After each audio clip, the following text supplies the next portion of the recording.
Halo pemirsa, kami kembali hadir di tengah-tengah aktivitas Anda. Bersama saya Zuli akan mengulas berita terhangat selama sepekan terakhir.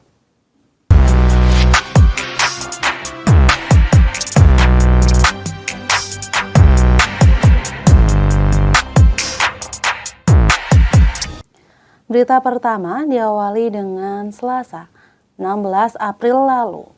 Mahkamah Konstitusi resmi terima laporan kesimpulan seluruh pihak yang terlibat dalam sidang perselisihan hasil pemilihan umum, baik itu pihak pemohon, termohon, dan pihak terkait. Juru bicara MK, Fajar Laksono mengatakan, setelah ini MK akan melaksanakan rapat permusyawaratan hakim hingga 20 April nanti dan hasilnya akan diumumkan pada 22 April mendatang. Dalam hasil kesimpulan tersebut, tim hukum Timnas Amin pihaknya mengeklaim berhasil buktikan adanya praktik nepotisme dan campur tangan lembaga negara yang menguntungkan paslon tertentu. Sedangkan tim hukum Ganjar Mahfud tetap pada permohonan awal agar mendiskualifikasi paslon Prabowo Gibran karena terbukti adanya pelanggaran yang terstruktur, sistematis, dan masif. Di pihak lainnya, kuasa hukum Prabowo Gibran menegaskan kewenangan MK dalam memutuskan hasil pemilu hanya untuk mengadili terkait perselisihan hasil suara secara kuantitatif saja, sehingga meminta MK untuk menolak seluruh permohonan pemohon. Beralih ke berita selanjutnya pemirsa, Presiden kelima RI yang juga Ketua Umum PDIP, Megawati Soekarno Putri, mengajukan diri sebagai sahabat pengadilan dalam sengketa Pilpres 2024 di Mahkamah Konstitusi.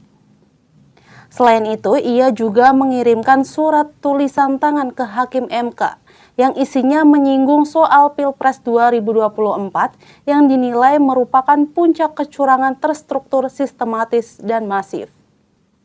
Megawati mengatakan kesalahan yang terjadi bukan karena sistem hukum, melainkan seorang pemimpin yang mestinya bisa bertanggung jawab. Dia lalu menyambut adanya evolusi kecurangan yang terjadi dalam pemilihan presiden tahun ini. Berita selanjutnya sempat kontroversi.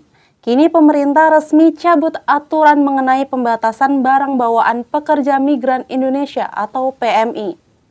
Dengan dicabutnya aturan ini, maka tidak ada lagi pembatasan barang bawaan dari luar negeri ke Indonesia.